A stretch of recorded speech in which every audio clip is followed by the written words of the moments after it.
Good morning, and welcome to the Alameda Connection on KCSM HD2. I'm your host, Scott Piehler. As you know, if you've listened to the show for any length of time, one of my favorite topics to cover is food. And when you live in Alameda, there are abundant choices. And for those of us who pay attention to the food scene these days, you might have noticed something of a purple wave. That's right. Ube, the Filipino purple yam, is showing up everywhere. It's in your breakfast, either in your latte or in your pancakes. You can find it in beer and in all manner of desserts. The once humble purple yam is having quite the moment in the spotlight. My guest today has embraced the title of the Ube King. He's Chef Henry Awayan, the proprietor of Whisk Cake Creations, and now the author of the Ube Baking Book, Decadent and Delicious Recipes with Filipino Purple Yam.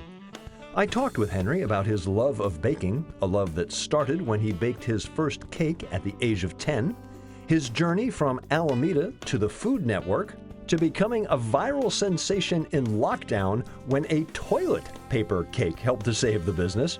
Then we talked about what brings him to today, with his bakery, Whisk Cake Creations, and the Ube Baking Book. If you like delicious food, you're going to love this episode. Oh, and be sure to have a pencil and paper nearby, because during the episode, I'm going to share Chef Henry's wonderful, simple-to-make recipe for Ube whipped cream. That's Chef Henry Awayan, author of the Ube Baking Book, today on the Alameda Connection. Well, good morning, Chef, and welcome to the Alameda Connection. Good morning. Thank you for having me. Oh, this is fun. Now, as we talk, you are on holiday break. I live near Whisk. Okay. And I would take the dog out for her last walk. There's Chef Henry. Yes. I would take the dog out for her first walk the next morning. There's Chef Henry. Yeah. You've been a busy guy. I'm busy. It's a 24-hour operation in regards to how it runs. But, we do have business hours that we try to abide by. But in terms of me being there, I'm always there. I love something I was reading about what you've been up to since the cookbook, which is you have embraced the title of the Ube King. Yes. How did that come about? So I was at an event and the brand activation manager at eBay, I was getting set up and she said, "Oh, the Ube King is here." And I looked around like, "Where?" And she said, "You." And I was like, "Oh." So at first I was like, "Oh, I don't know if I want to take that title." It took me a while to embrace it, but I was talking to one of my designers who designed my logo and I said, "Hey, someone just called me the Ube King. What do you think?" He's like, "We should make a shirt." So I said, "Are you sure?" He's like, "If you don't take it, someone else will." So I claimed it from that day and kind of moved forward with it. Let's do a little personal history. So your parents came from the Philippines. Yes. Where were you born?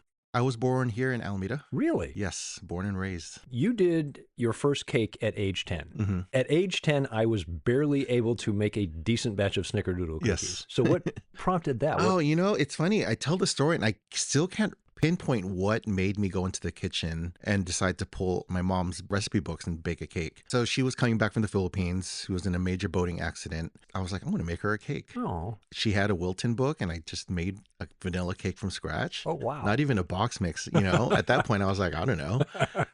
So yeah, I made a vanilla cake and that was my first cake. Honestly, it just called me to the kitchen. Growing up, I was always in the kitchen with my mom and grandma. So it was just kind of like a natural place for me to be in. And so you had that 10-year-old fearlessness, and off we go. Yeah. I didn't look at it that way, but looking back, I guess it just drew me to the kitchen. I look at kids now at 10 and I'm like so happy that they're in the kitchen making stuff, because it brings me back to my age when I made my first cake. My daughter was able to prepare a full meal by 9. Oh, nice. And you take that pride. Yes, it definitely was a stepping stone in my direction of my cake world. You were born here in Alameda. You're a St. Joe's grad. Yes. So you and Jason Kidd, I guess at St. Joe's, they teach you how to dish it. Yes. So he was graduating in 92. I graduated in 94. So he was a couple years ahead of me. But it was the craze of the basketball team it was amazing. Just the energy that the fans and the students were, behind Jason Kidd. And it was a great time. My son is there now. Really? Yeah. And he's on the basketball team. I'm like, listen, you have big shoes to fill, but no pressure, right? No pressure. Diablo Valley, Penn State, Diablo Valley. Coming out of high school, did you say this is the career path? My counselor, Mr. Sickinger, set me aside and said, "Hey, all your friends are applying for colleges. You haven't applied yet." And I said, I don't know what to do. And he said, what do you like to do? And I said, I like to bake. And he said, why don't you try culinary school? And I said, okay. And he said, but try DVC first to see if that's what you want to do. He didn't want me to go to the Culinary Academy and put so much investment into it. I fell in love with it. First day, I went to culinary, and then I did baking and pastry, and then I finished off with the hotel restaurant management, and I loved it since day one. What specifically spoke to you? There's a food creation aspect and there's a hospitality aspect. Was it the whole package? What spoke to you? It was the whole package. My first class was, we ran a restaurant, the Norseman, and you would be front of the house. And I thought, oh, this is what I want to do. Then I went to the culinary side and I said, oh, this is what I want to do. Cakes has always been my calling. When I went to the baking and pastry department, cakes has always been my thing. But I think just the hospitality part of it, being able to provide a product to a customer and see their initial reaction, I think is what I loved most. You started with Katrina Roselle pretty much out of high school, wasn't it? Maybe a year into culinary school, one of my chefs, Chef Linda, used to work with Katrina, and she said, do you think you'd be a good fit for her company? So I applied and got the job, worked there for about 10, 11 years. That's where I got most of my training from in regards to cakes and wedding cakes like that. You wound up as kitchen manager? I worked my way up. I started with a delivery driver, baking off cookies in the morning. She had 2 stores, one in Alamo and one in Oakland, and I would deliver her cakes and cookies to the Oakland store and get back and start doing cake production, and then worked my way up to kitchen manager. And that's probably one of the best companies I've worked for. She's been a big mentor and big influence in my career as a baker and as a business owner as well. What did you learn from her? What did she teach you? Work ethic, organization, how to make cakes, how to make cakes taste good, quality of cakes, the quality of the work. She set a high bar for any cake, wedding cakes, be it, or custom cakes, or just even her regular house cakes. She may have the most well-timed retirement I've ever seen. Oh, February of 2020. When she told me she was retiring, I was heartbroken. But I was there when she was cleaning the kitchen out. She had offered me some stuff. I actually have a mixer from her. Oh, really? Sitting in my lobby because I can't get rid of it because it's like, I can't. It was February of 2020. And then what was it? 4 weeks later, the shutdown happened. And I was like, did you know? Did you have insights to this? What led to your gig at Tucker's? I worked for Kate prior in high school, and we've just kept in touch, talked about my culinary journey, and she decided to move the location from Park Street down to where it was the courtyard before. And then she said, hey, we're looking for someone to open up a cafe, maybe do some desserts. And I was like, oh, I don't know. I'm still really liking it at Katrina's. What got me was the commute. I was commuting from Alameda to Alamo, which wasn't too bad. But then when she said, well, you'll be commuting 5 minutes away. So I said, that sounds interesting and like a sweet deal, I guess, right? I took the job and I started the cafe program. Word got out that I did cakes for Katrina, and people just started ordering cakes, and that kind of got rid of the cafe, and we just started focusing on desserts. What did you wind up doing at Tucker's specifically? What were your duties? Started off as doing the cafe program that ran for about a year, and then the cakes orders started coming in, and then I started helping them with the ice cream formulation of the new flavors because they had an ice cream production room upstairs, and then they knew I had gone to Penn State. I did a agricultural science department to learn about ice cream.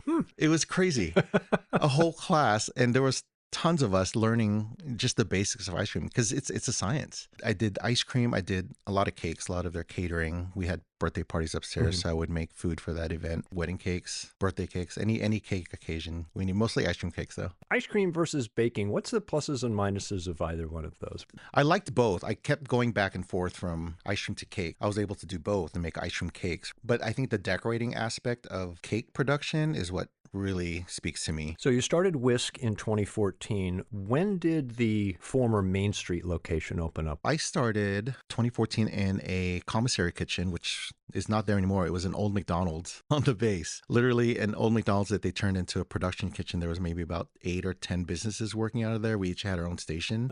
2016 when I signed the lease for the Main Street location, and it took a couple months for construction. And for those who are in the area, currently Share Pizza is where you Correct. Share Pizza, Sharon and Victor, they're awesome. They have great pizza. The worst part about Share Pizza being there is that it is on my bicycle route and they sell slices. Yes. It's way too tempting. Yes. You wound up on Food TV. Yes. Bakers versus Fakers. How does that happen? So I got an email from a casting agent, and she had said, hey, we're doing this show on a network and we think you'd be a good fit. And I thought it was just a scam. And then a day before the application was due, I was like, you know what? Why not? Let me try it out. Right. What's the worst? They'll say no, or it's just, a scam. I fill it out the next day. I get a call from one of the producers saying, we think you're a good fit. Let's move on to the next interview. Interviewed with another producer, did a Skype interview with a different producer, and then they offered me a role on the show, and they flew me out. Oh, they actually flew to California from New York to do some filming on site. Wow. And then I flew to New York in December, filmed all day from 6 a.m. to 6 p.m. Oh boy. It was a crazy time because very stressful, but very fun at the same time. You have 4 cameras just on you the whole time. When I signed the NDA, I said, so how much time do I really have to make this cake? They said 45 minutes. I'm like, no, really, I won't say anything. They said, no, it's 45 minutes. And it truly is 45 minutes. And now I get why there's drama, because who can make a cake in 45 minutes? As much as you scale it down, you still have. I'm still pulling ingredients out of my... Yeah. At that point. I'm trying to think about what am I going to do, because they'll throw ingredients at you and you just have to think on the fly. Oh my goodness. Yeah. But it was fun. It was fun, stressful, but fun. Now, I got to know a makeup artist by the name of Roy Woolley in Atlanta, and Roy was on Sci-Fi's Face Off. Mm-hmm. And we would go to viewing parties with Roy, and Roy's comment was, there's absolutely nothing real about reality television. It's true, except for the baking part. There was about 6-7 hours of just interviewing back and forth, and then you watching your playback of you putting something in the oven, and then the producer say, what were you thinking about at that moment? And I'm like, I don't know. I was thinking I need to get cake in the oven before it's too late. And there were a lot of different questions asked with different angles, right, trying to get you to say something, and I wouldn't budge because I was like, I'm not gonna make this your TV show, even though it is their TV show. Right. It took them a while to break me, but I still was trying to stay true to what I was and what I was making. Instead, right. They would say, oh, what about that other person? Don't you think he doesn't know how to bake? I'm like, no, it turned out good. So was it just one episode, or how long? It was just one episode. Okay. 4 contestants, 2 were professional and 2 were amateurs. The judges had to figure out who was who. Oh, okay. It was a good exposure for the business. Oh, sure. We just moved into that new location, and it aired, I believe, March of 2017. Okay. And I just saw an uptick of cake orders. Sure. Yeah. Just to have that Food Network stamp was great for me, just starting the new business and then having a new location. Let's move up a couple of years to pandemic. I'm going to have to put a picture of this on the show's Instagram because the toilet paper. The toilet paper cake. Yes. I truly believe that's what saved the business. Toilet paper cake. We get the word that we're supposed to shut down for 2 weeks. And I was like, there's just no way that the business is going to survive. There's just no way. So I was delivering my last cake and I heard a commercial in the van about working at the post office. So I said, you know what? I'm going to work at the post office. How hard can it be to deliver mail? It was one of the hardest jobs I've ever had. Shout out to all the postal workers out there. It's such an old system, but it works. But it's just a lot. It's a lot to deliver mail. So the toilet paper cake, we were trying to figure out how to increase sales. The cakes we were doing were like for 200, 300 people at a time. No one could have that party. Right. Especially the first 2 weeks. So we create custom cakes. And then one time I was like, you know what? There's a toilet paper shortage. What if we make a toilet paper shaped cake? And we did one just as a joke and we posted it and it just went crazy. Oh, wow. People at this time, they were just sending gifts to people because they couldn't see each other. Right. So they would order and just send it to like 5 or 6 people, and we would just have multiple orders of toilet paper cake. It literally probably saved the business. It's crazy. That is incredible. I absolutely love it. What is the oddest cake request you've received that you could actually do? We do a lot of wedding cakes, and this couple wanted something unique. Their event was at a winery. Mm-hmm. They wanted to be able to pour wine out of the cake. Oh my goodness. So we made a wine barrel shaped cake, but then inside of it, we created a beverage dispenser, filled it with wine, and we kind of built the cake around it. Oh, wow. And then we had the little spout sticking out, as with any wine barrel. And then during the cake cutting ceremony, they poured wine, put in a glass, and then they sliced the cake. It was amazing. I was scared because I actually attended that wedding. Oh, wow. And I was like really crossing my fingers that it would work. And it did. They turned the spout on, red wine came out, and they used that for the toast. And then they cut the cake and everyone had a fun time. That is inventive. What about requests? And you don't have to name any if you don't want to, but what about requests where you've just gone, no? A lot of adult themed cakes. Okay. There was a place in San Francisco that used to do it. So we would just send them to them. Right. Because, we're a family business. Right. I didn't want to have to. Yeah. Sculpt anything out of that. So yeah, adult themed cakes. Fair enough. What prompted the move to Lincoln, where you are now? My lease was coming up. The rent was increasing. And I was like, I don't know if I want to keep doing this. And then the location I'm at now is the neighborhood I grew up in. Okay. I was talking to someone at Dandelion Flowers And then someone that knows the landlord was like, hey, Sampaguita's closing. I think they might need a new space or a new tenant. And I was like, oh, maybe I'm meant to keep doing this. So I inquired and I turned in my application and they accepted my offer. Moved in about 2 years ago. But it's just such a crazy thing because I grew up there knowing that neighborhood. I used to be a deli and then it became the Filipino restaurant. Now it's me. And I live a block away from there now. So it's fantastic. It's like this whole full circle moment. And if you have a really bad day, it's down to Forbidden Island. Exactly. And that area has become like this little foodie niche. Coming from where I live, heading down to your place, it's El Caballo, craft chocolate, yes, Island Savoy, yes, Whisk. Yes. That's this little foodie niche area. I love that neighborhood. One, because I grew up in it. Two, there's so many great shops there. Like you said, El Caballo, the craft chocolate, delicious chocolate there. And then Island Savoy, a good amount of local products there. And their deli is amazing. The deli is incredible. They have great sandwiches there. Yeah. I live entirely too close. Well, it's hard because, I can only eat so much cake. Right. And I was like, I should get some real food. And I usually get a burrito or a sandwich. 2022, Best Baker in Alameda. Yes. How'd that feel? Oh, it felt great. It felt like I'm doing something right just to get validation from the city of Alameda. City of Alameda is my hometown. It was great to get that title. It just validated that we're doing something right in this town. So let's move to the Ube baking book. Yes. What prompted the book? One of my good friends from high school, her name's Renee Rutledge. She's also an author, and her publishing company was looking for a pastry chef to author that specific book. Okay. And so I said, sure, I'll look into it. So I submitted some recipes, did a couple interviews, and then they offered me a book deal. Yeah, it was insane. And I was like, oh, I could do this. I have recipes for everything. I'll just submit it and be done. Right. No, completely opposite of what I thought it was going to be. My recipes are scaled for like 100 people. So scaling it back down to like for 6 people, for someone that bakes at home is not just dividing it. It's scaling it down and then figuring out the measurements and percentages of the baking powder to the flour to the egg. So it was a lot of research and development in regards to the recipe. And it was a lot of work. It was supposed to be only 6 months. Okay. It took me 3 years. Oh, boy. I take deadlines as suggestions. And I learned quickly that that's not how it works. I believe that was Douglas Adams from The Hitchhiker's Guide. I love deadlines. I love the whooshing sound they make as they go flying by. So, the publishing company kept me in check and I just kept working. But it was a lot. Bringing down the recipes and scaling it down and making it fit the format of a cookbook. And then also the photography alone was a lot. Sure. Yeah. I never knew how much work went into a book. Let's start with the basics because I think some people out there who may not be food intensive, they see ube everywhere. What is ube? Ube is a purple yam from the Philippines. It's a root vegetable and it's naturally purple in color. Okay. I think that's what makes it so unique. I've grown up with it, so it's a staple item in our house, right? But for the people that don't know it, there's a lot of people that still don't know, which is crazy, but it's great because the book is a good way to introduce it to them in ways that they know something familiar. For example, there's like donuts in there. Everyone knows what donuts are and creme brulee or tiramisu, but just having ube added into it. There's different forms of it. There's powder. It's hard to get fresh ube here in the States. There's also extract and frozen. It reminded me with sort of your reaction to the fact that ube is having a moment. It's something that you were steeped in. I grew up in New England and I always chuckle because people are like, did you know all the things you could do with maple syrup? Yes, I do. Well, let me give you the 19 forms of it. Yeah. I have to ask, I'm a beer guy. Have you had a chance to try, they haven't brewed in a while, but Alameda Brewing's Ube area? I did. It's delicious. I love it. It still has that unique ube flavor.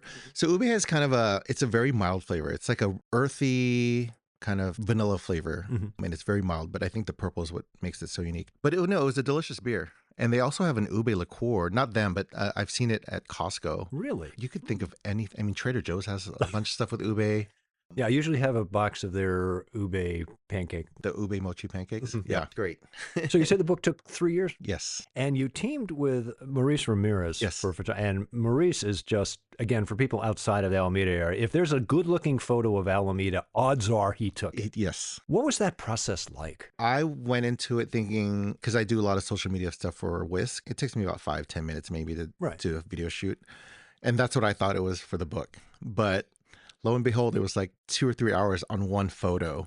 But now I get it now because that photo is going to represent that recipe forever. Sure. So we had to have it perfect. We worked great together. It took a while for us to get the chemistry. We were pretty much the food stylists at that point. Okay. I kind of just did some research on TikTok and Instagram to see what flows in a cookbook picture. But he had a good sense of that as well. So we kind of guided each other in regards to having that final photo. Did you have to do any food trickery? Because I know a lot of food photography, you couldn't eat what's in front of the camera. No, some of it was days old. Okay.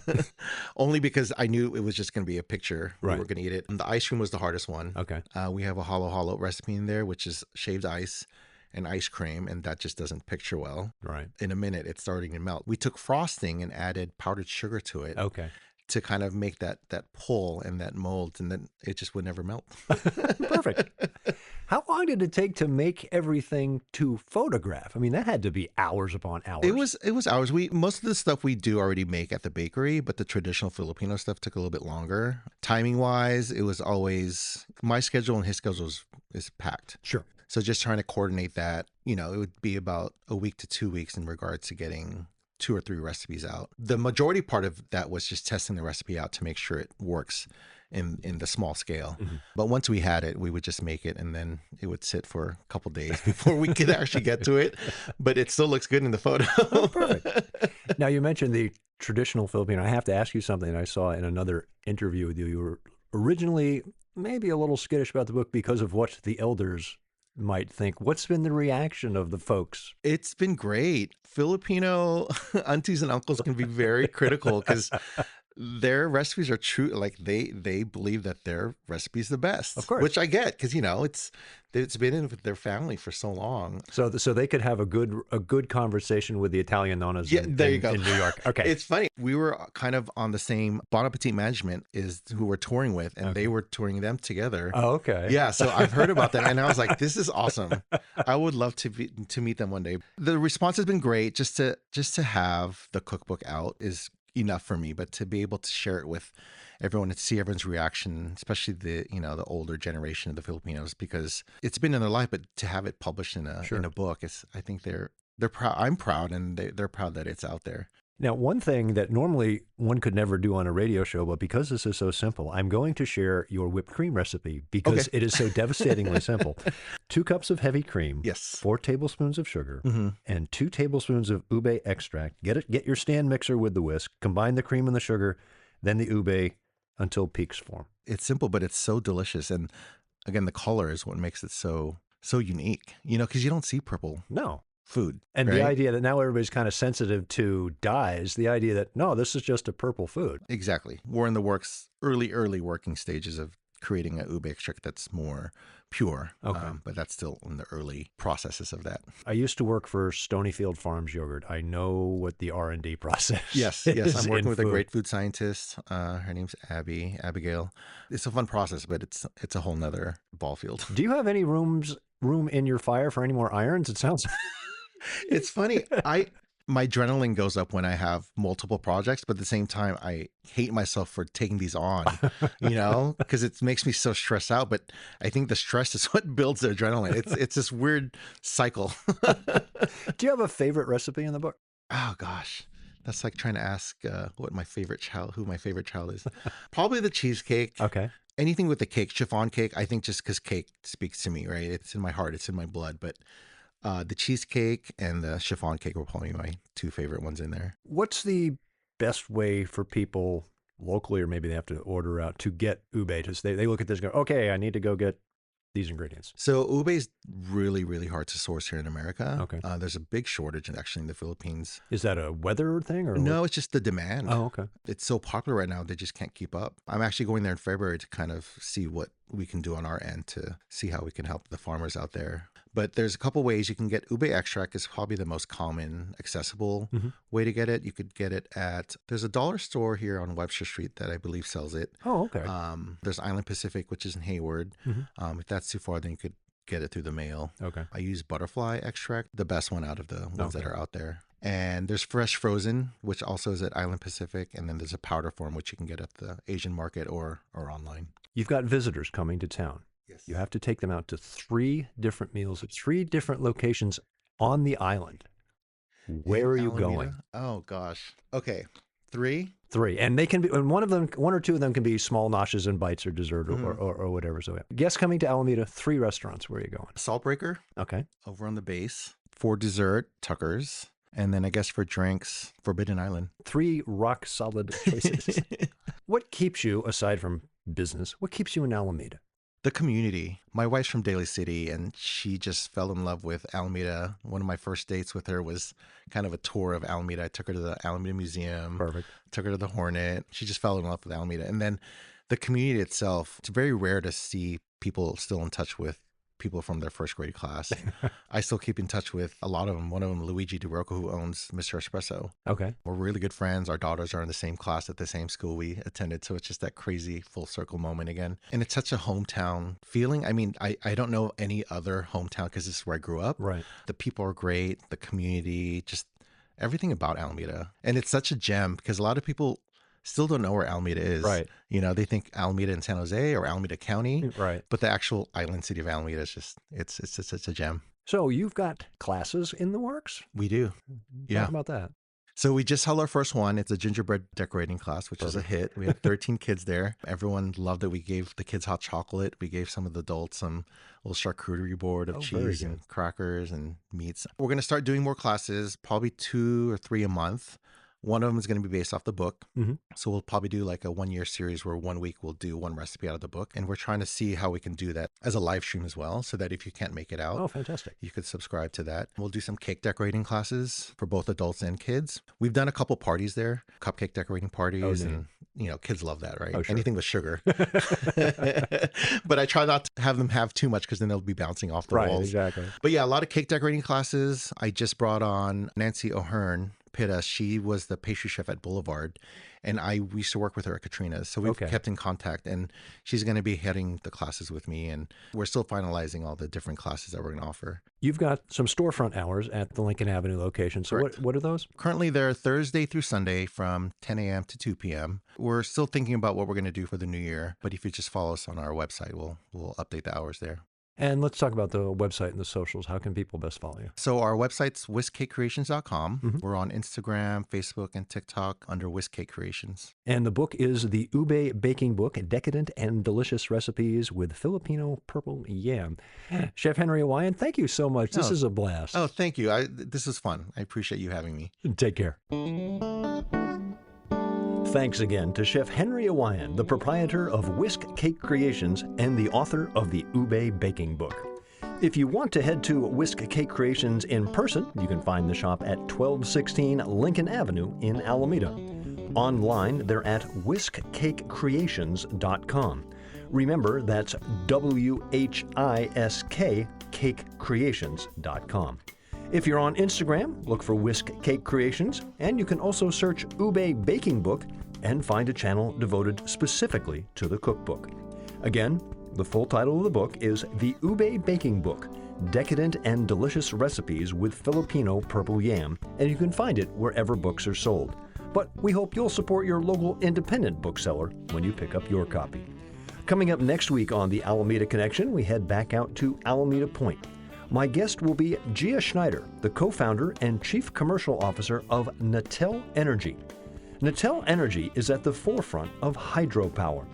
Certainly, hydropower is one of the oldest and most reliable sources of clean, green energy, but it is not without its environmental concerns.